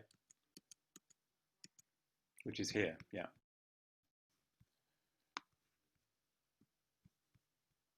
So, can you still hear me? Yeah, we can hear you. So I was just talking you through what all this means. So where there's a 1 here, that's the original sequence of time signatures. Where there's a 2, they're time signatures from the third movement. A 3, I mean, and when there's a 2, they're time signatures from the second movement. So they're interlocked. То есть размеры связаны, когда вы видите единицу, это размеры из первой части, размеры третьей части, второй, то есть они перемешаны здесь. There are secondary groupings, which is sort of secondary material. We don't need to worry about that too much, but it's actually a retrograde of this, which creates these structural phrase links, as I call them. Еще присутствует группировка вторичного материала, но мы сегодня углубляться в этом не будем. Это ретроградная версия первого материала, которая отражается вот в этих структурных фразах вверху. Роджер показал 7.13.7. As it says here, the original, the time signatures of material 1 are unmodified other than being halved, so they're just 3/8 and 2/8. Материал из первой секции здесь вообще не изменен, кроме того, что поделены размеры были. I'll move on to this is the overall structure of movement 6. It's the same process. I haven't written this yet, but it's as you can see, it's a very complex movement which combines interlockings of all the materials.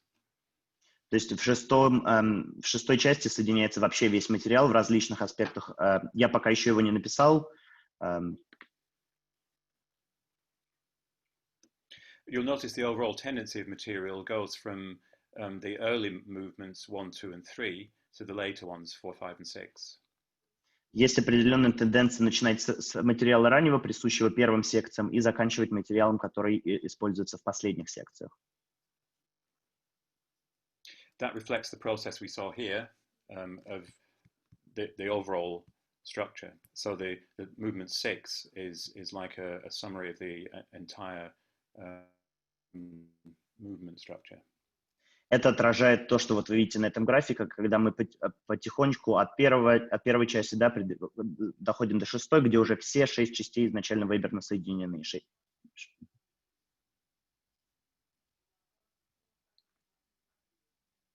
This is the distribution of the material in it. So you can see this is in movement 1. There's a gradual increase in terms of bars. То есть вы видите, как здесь распределяется материал. Material stays constant. Да, материал увеличивается, 1, 2, 3, 4 становится больше. And there's a gradual increase of the third material, but not quite as much as the fourth. И увеличение третьего материала, но не так, как вот здесь 4, где присутствует, не до такой степени. That's the distribution of the time signatures as they are as the movements. So movement 1, as I said, is just 3/8 and 2/8. Movement 2 is the 5s we saw, and movement 3 is a more complex deviation from the originals. То есть тут вы видите вот как раз-таки размер, который использовались в первой части, во второй и в третьей, как они уже соединяются в более плотную структуру.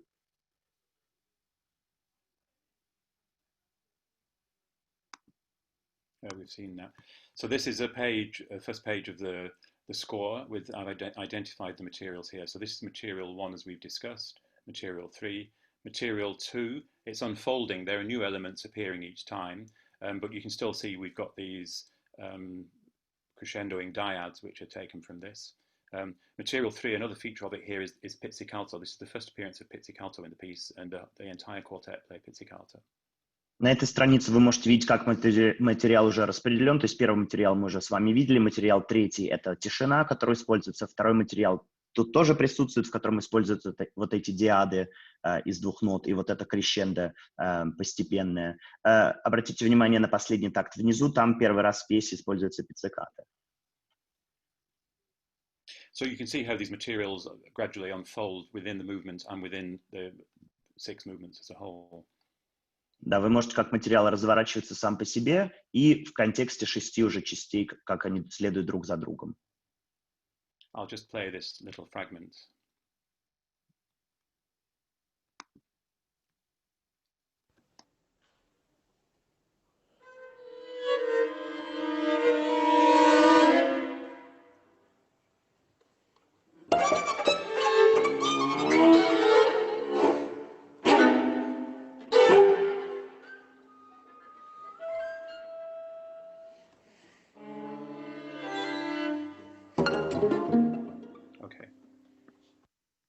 Next. Oh, this is the rest of the piece if people are interested in looking at the score.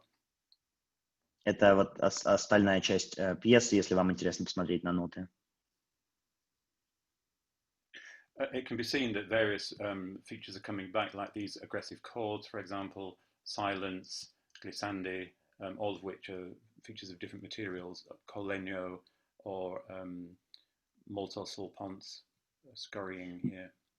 Можно видеть, как материал опять возвращается, да, и вот друг с другом уже формируется. То есть в каких-то случаях мы видим агрессивные аккорды, где-то мы видим тишину, где-то мы видим колленье. Something that interested me about this was the lack of formal continuity. So these are sudden breaks in texture and kinds of material. You can see it very clearly on this page. The violin and the viola and cello are playing different kinds of material. These are pizzicato. And these have got these crescendi. Then there's suddenly something very different, which has got pizzicato and complex articulations, and then this very soft decaying material at the end. Мне было интересно, как различные типы материала могут вместе друг с другом сочетаться и создавать вот эти не пробелы, а разрыв между друг другом. То есть как новый такт привносит что-то новое в материале. So over 5 bars there we have several different materials appearing. Да, то есть в этих 5 тактах разный материал у нас присутствует. I'm aware we're running out of time, so I won't talk through too much of this. This is just the same process with the second movement. That's the score. Да, времени у нас не хватает, поэтому мы не успеем поговорить о другом, поэтому я только вам покажу ноты. Ну, я думаю, что можно чуть-чуть перейти, наверное, к вопросам. У нас времени действительно уже осталось совсем мало. Мне хотелось бы просто уточнить у Роджера, как все-таки он смотрит вот то, что я уже говорил в самом начале, да, как связано New Complexity и вообще сложность с его творчеством. Мы, конечно же, видим из партитур, что музыка действительно сложная, и исполнять, и прослушивание музыки тоже не самый простой, так сказать, процесс. И явно это очень сильно повлияло на творчество Роджера, но хотелось бы узнать уже позицию от первого лица. Roger, I just would like to ask you, I've mentioned it before, I think. Clearly we can see that your music is complex, both in terms of compositional parameters, how you manipulate the material. It's complex in perhaps in listening, in the way, in the modes, what kind of listening it entails. So perhaps my question, I've asked you before, I think, when we started, what is your relationship to the complexity, and in particular, what is your relationship to new complexity? Would you say that you've been quite strongly affected by maybe your studying with Fernie Howe or other figures maybe? How do you associate yourself with complexity, both as an adjective and as a term? That's one of those questions, isn't it? It is, of I course. think all Everyone the wants to composers know. who associate, yeah, I think all the composers who are associated with complexity don't like the idea of being grouped as a kind of school of thought. Те композиторы, которые ассоциируются со сложностью, конечно, им не очень нравится быть частью этой одной группы. It's interesting that perhaps the two father figures, let's say, of complexity are Brian Fernihoe and Michael Finnessy. Ну, интересно тут обсудить работы Брайана Ферниха и Майкла Финнесси, двух отцов-основателей этого направления, которых часто считают отцами-основателями. And that there couldn't be two composers who were more different. И не может быть... и в то же время они являются композиторами, которые достаточно далеко друг от друга в своем композиционном стиле. They both use fairly complex rhythmic structures and notational strategies. Они оба используют достаточно сложные ритмические структуры и композиционные структуры. But their intentions behind them are very different, and the way the notation functions in each of the composers' works is radically different. Но их мотивация абсолютно другая, и то, как работает их нотация, тоже имеет абсолютно противоположные и различные причины.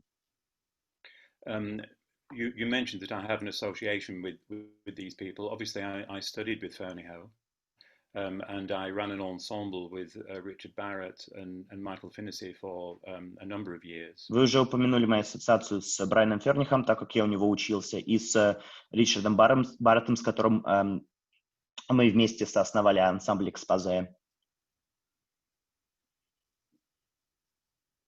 I think something that unites us is an element of the compositional approach of structural thinking, rather than the appearance of the scores and the complexity that most people think is a feature of that music.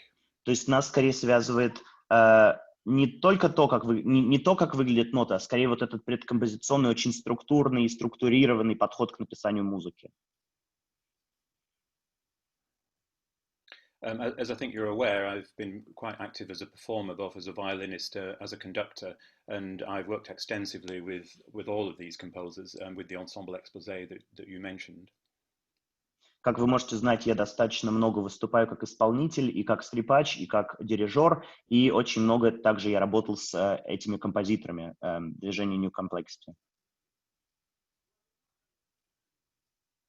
So obviously I have a close working knowledge of how this music functions. Obviously I've worked closely with all of the composers.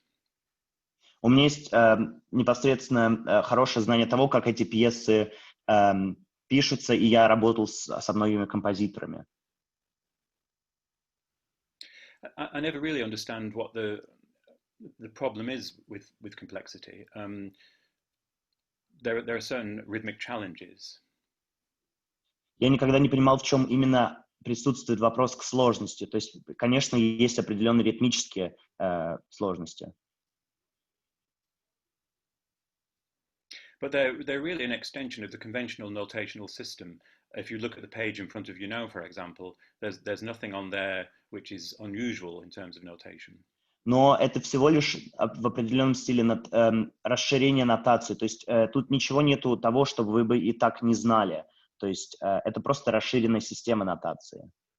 Она никак не отличается от традиционной. So from a performer's point of view, it's a question of understanding the function of the notation and finding a route through it in terms of how to learn to play it. Ну и для исполнителя это скорее вопрос понимания, как можно ориентироваться в этой нотации, и вопрос стратегии, как к ней подобраться, как с ней работать. Roger, sorry, just to interrupt. I have another question that people are asking. I think people are asking, how quickly does it take to an expose ensemble to learn your pieces? How long does it take to learn your piece if you're about to perform it, for example?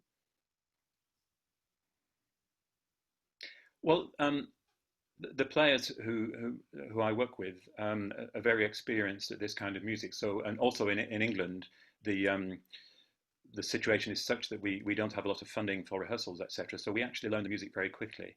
I've often been surprised how fast the musicians can put this music together.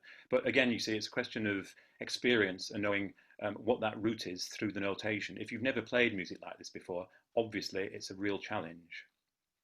В Англии у нас не так много фандинга на то, чтобы устраивать многочисленные репетиции, поэтому исполнители вынуждены учить эту музыку быстро, но в любом случае это скорее вопрос опыта. То есть чем более опытен исполнитель, тем проще ему подступиться и подобраться. И в этом плане ансамбль «Экспозе» всегда быстро разучил пьесы.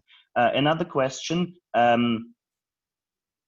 Do you work with such compositional structures straight from the beginning of your composer's career, so to say? So in other words, did you always use such compositional approaches? For a long time, yes. I mean, I consider it's how I work now. I mean, I go right back to when I was a student and still studying with Fernihow, and I was very much working with these kind of structures at that time. То есть, когда я учился в Фернихау, я уже работал с этими структурами композиционными. We have another question. Earlier pieces where I was.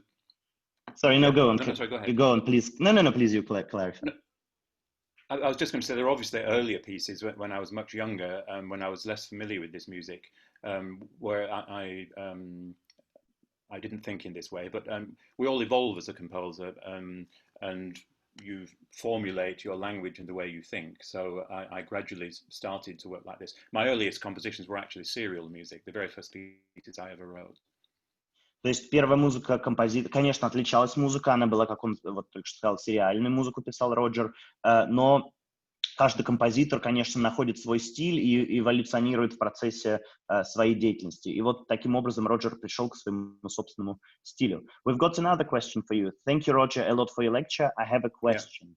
Yeah. If the performers achieve the highest accuracy degree of performing of such works in the technique of new complexity, or if the performance of one work differ from each other performances. So I think the question is about accuracy. How do different performers navigate the challenges in your work? And are the performances different or are they the same? Если я правильно понял, что спрашивали.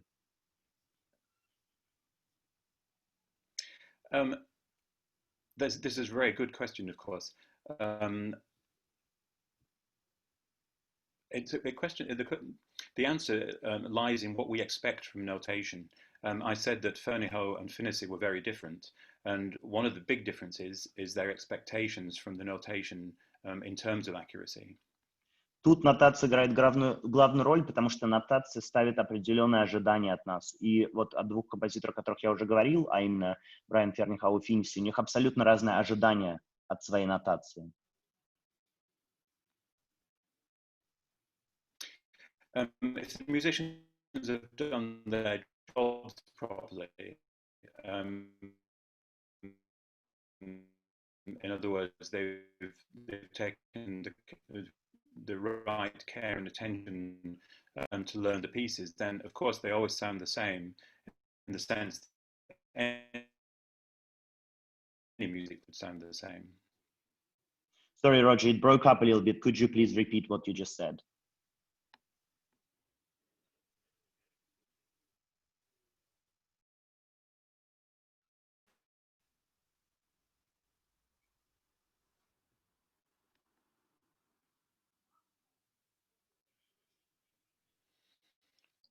чуть-чуть тоже. Done their job properly with the right levels of care and attention for the notation, then of course the piece will always sound the same.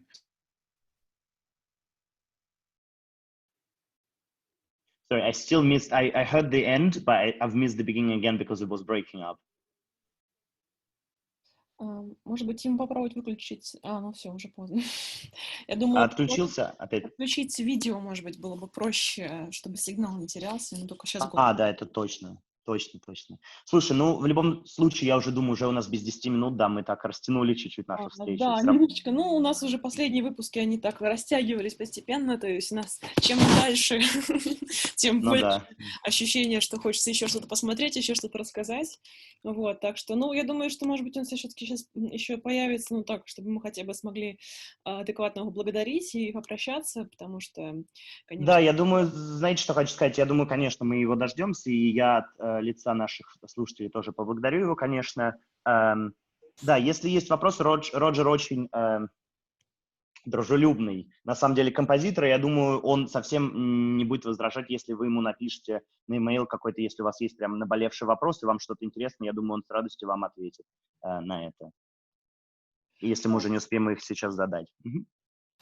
Да, я думаю, что так, потому что, ну, действительно, в принципе, время уже заканчивается, он более-менее успел рассказать, мне кажется, какие-то основные вещи, даже практически успел ответить на вопросы, что про исполнительские, да, вот эти вот вещи чуть не успел договорить, вот, но я думаю, что действительно, если что, мы ему потом зададим вопрос.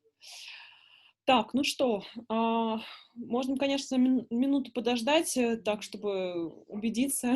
О, вот он как раз есть, все-таки заходит, чтобы мы все-таки успели. Ну, тогда потихонечку, да, уже прощаемся, я понимаю. Да, я думаю, что тогда, да, ну, сейчас договорит, может быть, немного и... Да, давайте тогда последний вопрос мы дослушаем, и уже тогда будем сворачиваться. Или он опять пропал? Roger, yeah, yes, here. Oh, hello, Roger. Yes, hello. Hi, welcome back. So, yes, welcome back. We're just thinking that it's, we just want you to finish answering the question. We'll probably be slowly wrapping up. So, are the performances of your music or any new complex music, are they the same or different, and what governs those differences?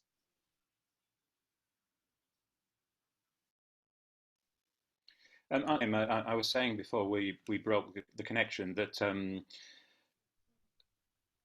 if the musicians have learned the pieces properly and they've used the right degree of care and attention in preparing the scores, then of course the pieces always sound the same as much as any music sounds the same. Конечно, если исполнитель подходит с любовью и с пониманием и с заботой к композиции, то, конечно, они будут звучать одинаково, так же, как абсолютно любая музыка традиционная будет звучать похоже и одинаково. Ну, в этом плане. То есть интерпретация будет не одна и та же, я так понимаю, но музыка, она одна и та же в этом плане. Сама вот нотация говорит про одну и ту же музыку. You will know, Marat, that I often play an example of some Debussy for my composition students, where there's a computer version of the notation and there's Michelangelo's version of the notation, and arguably his version is very inaccurate, but much more musical. Да, действительно, Роджер очень часто в своих лекциях проигрывает Дебюсси, две интерпретации. Одна компьютерная, другая исполнителем, и сравнивает. И часто позиция Роджера такая, что исполнители сами не точно подходят к нотации, как, возможно, роботы подходят к ней. Да? То есть исполнение, оно, конечно, нотация не диктует нам точно вот абсолютно правильное исполнение пьесы. Конечно, все привносят что-то свое. Okay, Roger, I think slowly I'll just say that I think people panic when they see all these numbers and proportions and start to worry about mathematical precision, but that's not how we play music. Роджер говорит, что все очень начинают паниковать, когда видят эти цифры сложные, деления ритмические, но это не то, как мы должны исполнять музыку. Это не должно мешать нам исполнять музыку.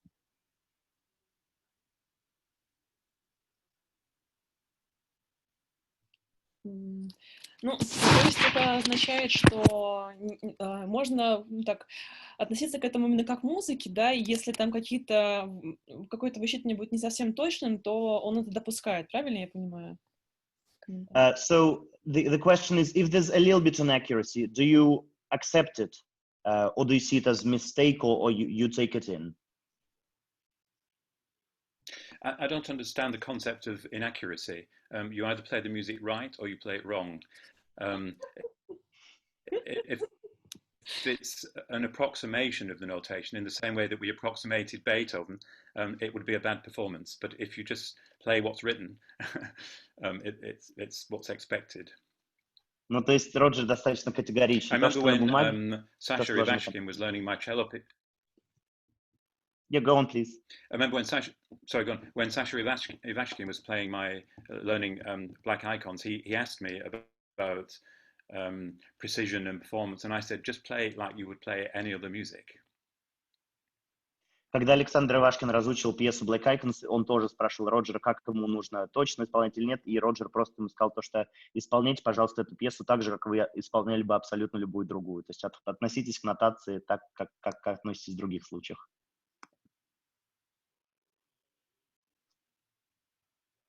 All right, well, I think this kind of brings us to the end. Thank you so much, Roger, again, for your time that you dedicated. I think we learned a lot of interesting stuff from you.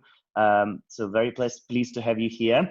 A lot of people are saying thank you to you as well in the chat, so you can read this there. And I think this is it for now. Let me just see. Таня, ну что, мы, наверное, тогда закругляемся. Да. Thank you very much, Roger, for your lecture, for these examples for your pieces, and for dialogue with us. It was really great and interesting, really interesting. Yes, and I think we have to finish our meeting today, and I hope it's not a last meeting. Maybe will be another. Well, thank you very much. Thank you for inviting me. It was a great pleasure to come and speak to you all. Maybe we'll be able to do it in the same room one day. Yes, hopefully we'll be able to all gather. But yes, thank you, Roger, again. Спасибо всем, кто нас слушал. Запись, я так понимаю, будет доступна, поэтому пишите либо мне, либо Тане, и мы вам, конечно, все это скинем и передадим. Да, я заканчиваю запись как раз.